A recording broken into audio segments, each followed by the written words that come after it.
the #1 Costa Rica real estate and investment podcast, bringing you experts from all over Costa Rica.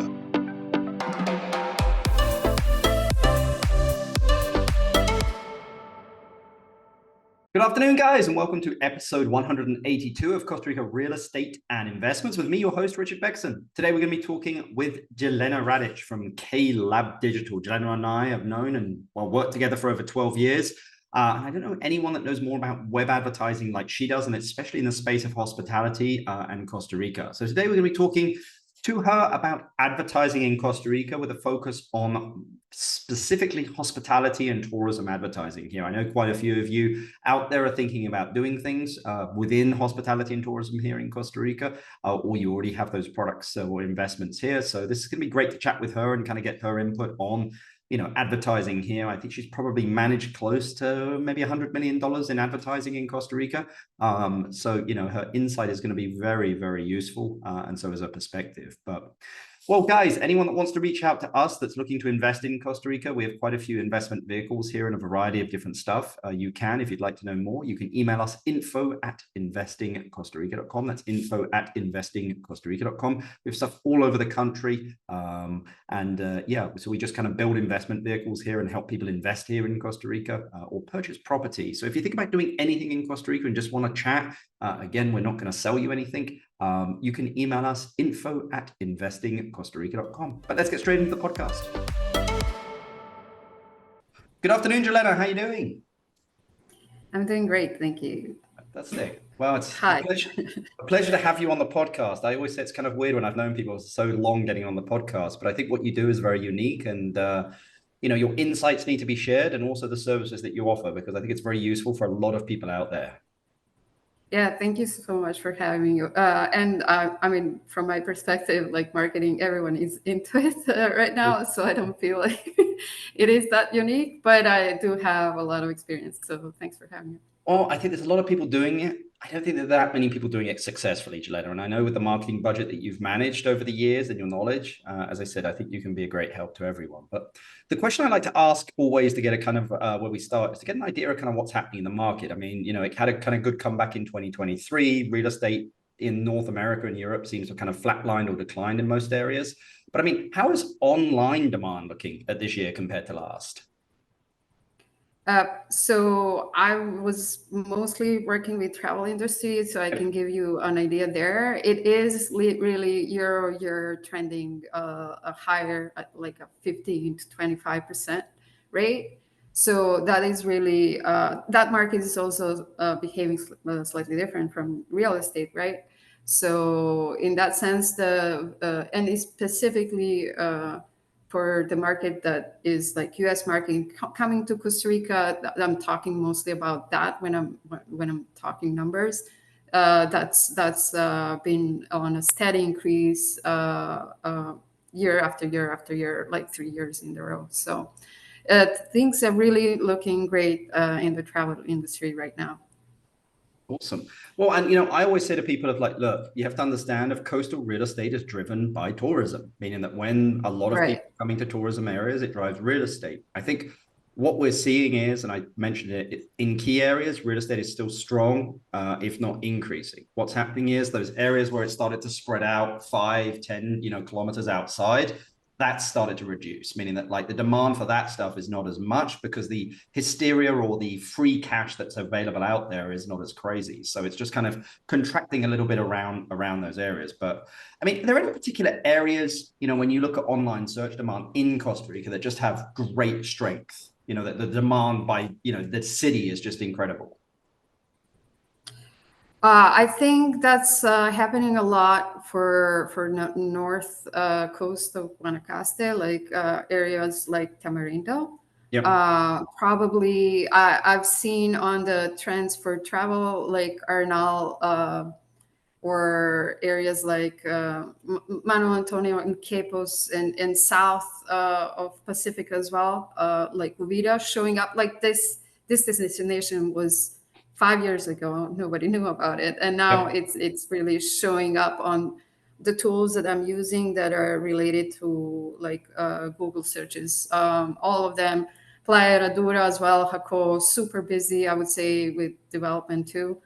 You correct me if I'm wrong there, but I think all the main destinations do have more and more interest, specifically as the knowledge of people that are coming here, experiencing stuff on their travels. Like then they are learning about destinations. They're liking certain ones more than the others. Beach is always an exciting one, and there's always a lot of stuff going on there. So those are, I think, the ones that are getting the most attention. What would you say the top 2 online search destinations in Costa Rica are? I always ask that because the reason here is like I'm always looking at trending destinations, which some of them that you mentioned there is because, again, tourism drives real estate in this country. So if I look at online searches of where places are starting to get their own brand, I go and then look for real estate in that area, and especially with a lot of the investors that I work with real estate in that area. But like, just from a pure demand perspective, I mean, what are the top 2 or 3 locations in Costa Rica for online demand? So the leading one was always Manuel Antonio, I would say, in Tamarindo, Guanacaste as a region. But what was emerging lately is like La Fortuna Arenal volcano area. And then also places like Santa Teresa that have been hyped a lot, like the whole Nicoya. And I do think there's more and more visibility on those. And then I would say probably Jaco is among top 5 as well. Okay. What did I skip? I feel like I did skip something. That's fine. Hey, no, I mean, look, I think it's Manuel Antonio, Tamarindo, you know, as you mentioned there, Arenal, Jaco. I mean, again, Santa Teresa and Osado are the main destinations. And I mean, that just backs up the, you know, occupancy rates and average daily rates that we have in those areas as well. You know, so, I mean, where do you think that, I mean, there's a lot of people doing online advertising out there. You know, I mean, everyone, you know, in their, I don't know, grandma knows someone that does kind of online advertising, but where do you find most people waste money on online advertising? So that one is tricky. You can do it in a different ways. But when I take on the account and start digging, most of the time, if people are doing it, there is some kind of a leakage in the funnel. And what I mean by that is like tracking is not properly set up. And I think that's the one that's becoming more and more difficult to ignore, because the way that the advertising tools are changing is that they're trying to work with this feedback loop of like, okay, which users are converting? If that makes no sense to anyone, what does that mean? It's like if you have website visitors, are they inquiring? Are they booking?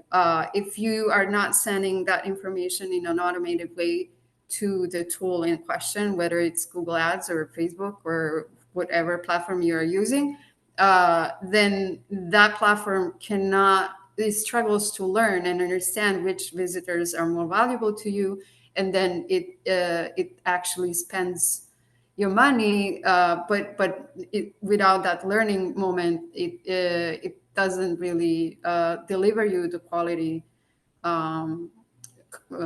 users, so the ones that will convert.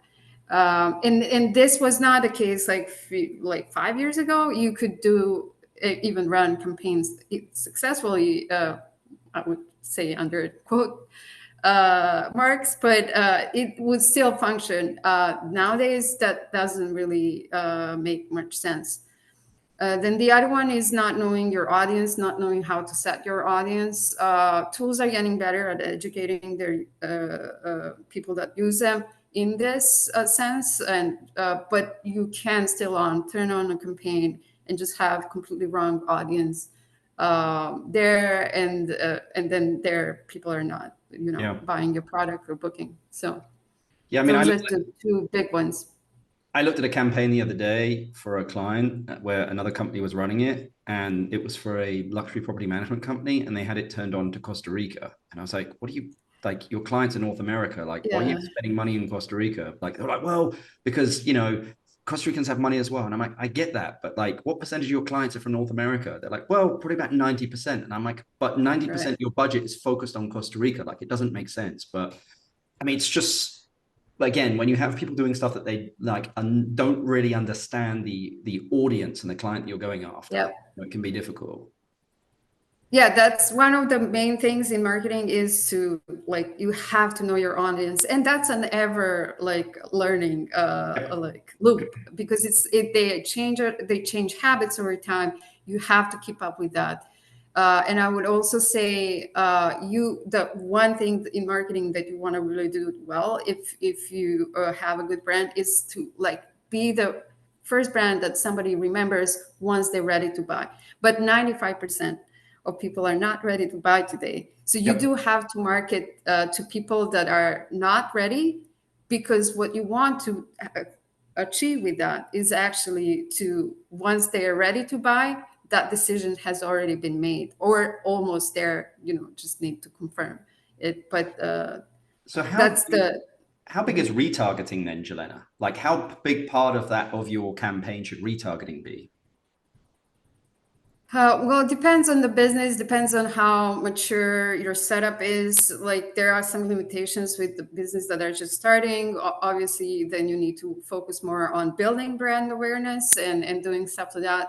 Once you have that funnel going and it is significant, there are even limitations within the tools. Like you cannot run remarketing campaign unless your audience is like at least 1,000 users, and it's actually that's the minimum, right? It needs to be bigger. So it needs a moment for it to build up. Once that is there, though, that can be a really significant resource for you.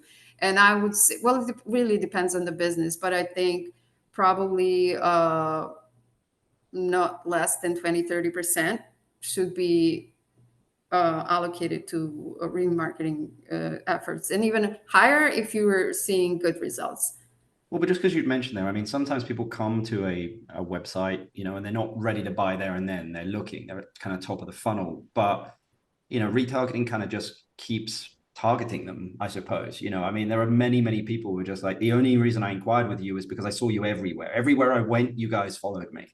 Right. And it just, that brand awareness just keeps, building with that individual.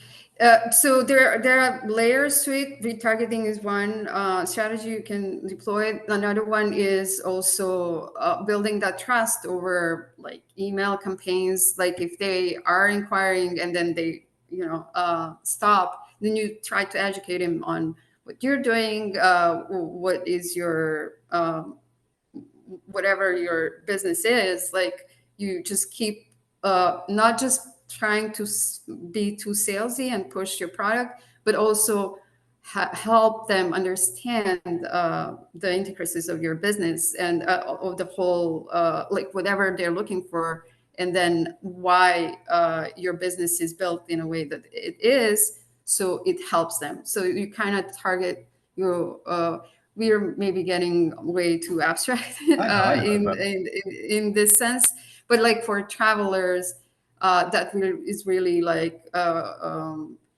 educating them on the destinations, things they can do. For real estate, I guess that would be also like what you can do with that real estate, right? If you're looking to buy for yourself, then that's a completely different story than if you're looking to buy to have some kind of a revenue income. So those are, but then you have so much to educate them on that it's really, that's how they can only, and I think you're doing a great thing with podcasts, by the way, in that sense, because that's really showing your expertise for the people that are interested and know nothing about real estate in Costa Rica. So yeah. Well, I mean, I just kind of started it and it just kind of just went off, and 182 episodes later, I'm hooked. So and people seem to find it interesting, so I continue to do it and get people on here and etc. But I mean, what do you think people should understand about hospitality tourism advertising in Costa Rica? Yeah, so that one is an interesting one. It over the years that I've been doing this, it really changed. Like 10 years ago, people knew Costa Rica only. And the OTAs, which are online travel agencies like Expedia and Booking, did a lot of like legwork on educating users outside of Costa Rica on Costa Rica, like destinations, specific brands, and then even smaller properties started because this was a pain. Like smaller properties were not using these tools. You were not able to find hotels on them. Many, like maybe some, but I think over 50% were not on them. And then once they actually started adopting these tools and they started learning more about the whole online business and how powerful that is. And then also visitors outside of Costa Rica also started learning more about Costa Rica. So the keyword shift is significant. Like right now, you can see a decent volume of keywords for a lot, like more than 20 different, or I would say like probably close to 50 places, destinations in Costa Rica that would like, you wouldn't find like 5 people outside of Costa Rica that haven't been to it, that heard of it before. So there's that, like it's getting more specific, which if you are buying a property in one of these places, it is helping you like narrow down your audience and advertise to people that have knowledge and an idea where they want to go and what they want to do. And then the other thing is that once you use OTAs for your business, which you can and it's legit, and but they are charging you a fee for that, you can like you learn a lot about actually how all of that works, and you can use that knowledge to then work on your if you're doing it by yourself. You can then build your brand and your website and start doing more of the things that are like directly helping you to be present online in a better capacity to specific audience that is looking for whatever you're offering. So yeah, I think that the whole online travel agencies business is actually helping you get there. Yeah. No, I mean, again, I think it can sometimes bring brand awareness to the client, and then a lot of the time the client sometimes go and find it directly, but sometimes not, because again, these OTAs are also bidding against your own brand name as well. Yeah, so it's very interesting. And then the URLs are very interesting when they start working with them, because you're like, it looks like the URL for the website of the actual hotel, but it's not. And yeah, it gets very confusing sometimes. But yeah, I think that's when you get a bit more mature in your business, and then you need to like strategize a bit more about, okay, what kind of presence I want to have on the OTAs versus direct, and you start playing that game. And yeah, I mean, it's also this industry, like advertising in general, is so intense in changing. Like they try always to keep up with the latest technologies. They also have challenges with privacy laws that are like it's making them change the game like completely all the time. So in order to keep up with all of that, and what does that actually mean to like a campaign you're running, you either need to be heavily involved, or the other case is that you actually get someone else to do it that is from the industry.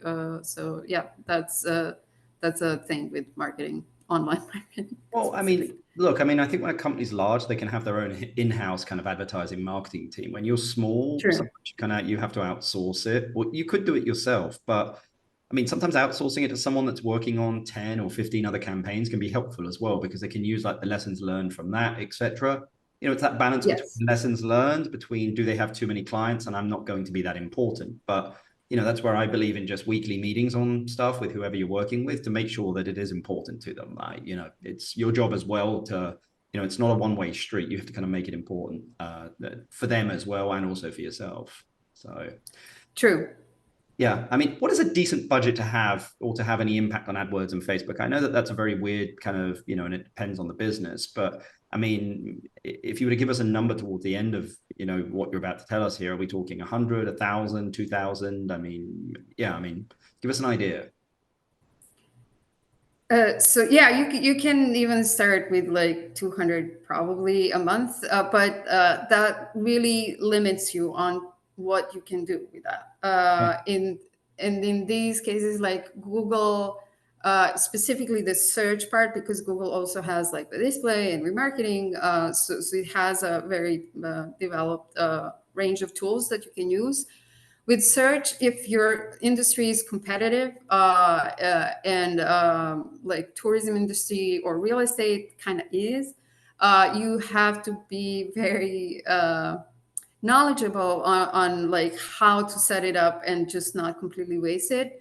And I mean, it is really a small budget, but I would say like at least 1,000. Yep. I know it's big a number, but it is something that actually can give you traction for learning and like getting it straight. The more you spend, the better it is. There's efficiency, I'm sure. Yes, it kind of learns, understands, like it can deliver then better traffic to your site. So I do think the important part is like you want to play the long-term game, because SEO or search engine optimization, which is like ranking organically without paying, is part of it, because actually they complement each other. So while you're actually trying the paid traffic at that beginning stage is really to see if like this is working or not, like whatever you're trying to test out. But it's not really a long-term. Long-term is really what you want to be, and that's SEO, because it doesn't give you results immediately. It needs several months for the traffic to start showing up consistently. But once it does, it is there, and like it is there to stay if you continuously work on optimization. So those two are complementary. The Facebook platform is I think great for retargeting. So that's the one that is I would say safer one if you know your audience, because you have to know your audience to set it up and not waste the money. So if you know your audience, try to keep it like on a tighter end while you're starting, so it learns well, and then you can go and expand. And that one is in that sense like safer, because it doesn't have it's a trade-off as well. There's no search intent, nobody's actively searching for you. But if you deploy retargeting, it does help you, because those people were actively searching, visiting your site, and then you do have an idea that they are somewhat interested in something that you were offering at some point. So with budgets, I would say for a campaign to run well, depends on how much competition is spending in currently in travel industry. It depends on the season as well. So like in your January, things will be cheaper because there's so much demand. But in your August, when things are dead in terms of demand, online demand, yeah, you're gonna pay a pretty penny for stuff. So if you want to start with advertising, it's probably the best month, like January, for this specific industry, because demand is there January, February, March. You don't want to start your business and online advertising in like August. So, or I would say July as well. So really, it is a little bit of I wouldn't say like don't, but your expectations should be different. That's all. Well, I mean, again, what services do you offer, and what types of clients, are you looking for? I always like to ask that because, again, one of the ideas of the podcast here is to kind of, show individuals that are doing an amazing job in Costa Rica that, are starting up their own businesses or to have great businesses, and that people should be aware of. Sure. Well, once you're ready to improve your direct, I can definitely help with even website setup. I can do SEO. That's what I love to do. I can do PPC or paid marketing or paid social. It is like a whole package because they all complement each other. So Right, yeah. so I really have experience with all of those and even have an idea of everything you can do with email marketing as well. Not my favorite channel, but I do have experience, and if that's a strategy that works for you, I will tell you like this. It really depends on the business and what they're doing to give them an idea what they can do.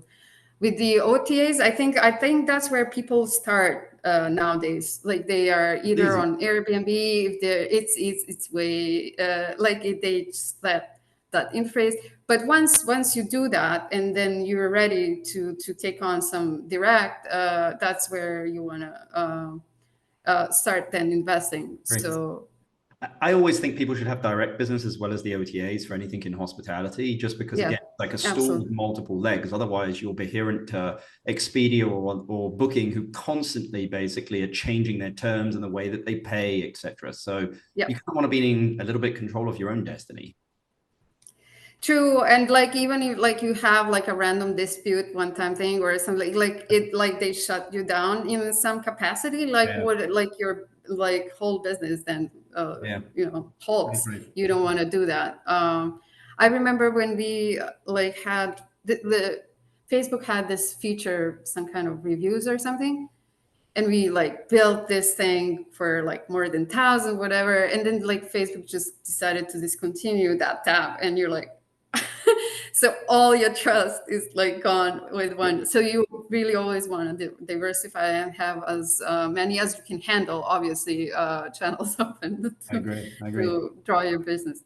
Look, many of the people listening here are looking to invest in a vacation rental or hotel or something down here in Costa Rica. I mean, what pieces of advice would you give them, when it comes to marketing a property? I mean, I think you've covered a lot of it, but if you were to generalize, what advice would you give them? Know who your ideal guest is. That's first. It can be very niche or it can be very broad, but do something that you're comfortable with. Whatever made you come to Costa Rica is whatever is making other people come to Costa Rica. So if be comfortable, like follow your gut in that sense. Like whatever you think is going to work, it's going to work for some people, and they just focus on that, craft your message around that. And be consistent in it. And then once you're ready to take on direct, then there is a learning curve. If you want to do it by yourself, a lot of stuff needs to be covered. But you can also then, whenever you're ready, hire someone to take that on and do it for you. So yeah. I mean, the last question, because I've kept you long enough, and again, a lot of nuggets of gold in there, Jelena, as always. But if you inherited $500,000 and had to invest in a business or real estate in Costa Rica, what would you invest it in and why? Sure. I would definitely go with real estate because I just think it's easier. Yep. Probably. And then I would definitely do at least two places. And one would be probably like a popular beach town, and another one would be San Jose. San Jose is often overlooked, I think, by people that are drawn to Costa Rica from outside, but it is actually a great place to own real estate because it is the place where most of Costa Ricans live. So you will always have, market there. And that market's not gonna, go down, I would say. Yeah. Where would the other place be? I mean, if you had San Jose, which other locations would you be looking at for the other one? Oh, I actually like this place. So I'm right now in Nativa, and it's close by. I obviously live in San Jose, so that's why I like it. I do, and it's like up on the hill because I like that. I think for me, Guanacaste is way too hot, so I think it's a great investment, but personally, like if I want to, rent it out, but also enjoy it myself, like this is like somewhere around Jaco area, like a bit further out. I personally love Uvita because it also has that mountain backdrop, but it's far from where I live. So I feel like this is actually a great place. I don't know, like am I not advertising Nativa right now? I don't know. Sorry. It's funny because it's never really taken off, Nativa. It's so close to the city, but just has never really kind of taken off. Yeah, I don't know why, but it's actually great. There's hardly anyone around the pool. I have never been in it, Jelena. Never ever been in it in my whole 20 years here in Costa Rica. I must have driven by it at least 1,000 times. I'm driving by it today later on, and I've never been in it. I've since recently, because a friend bought it. I should probably go in it. But well, Jelena, this has been an absolute pleasure having you on the podcast. I think anyone that wants to get in contact with you, I'll put all of your contact details in our description. But really appreciate you taking the time to chat with us.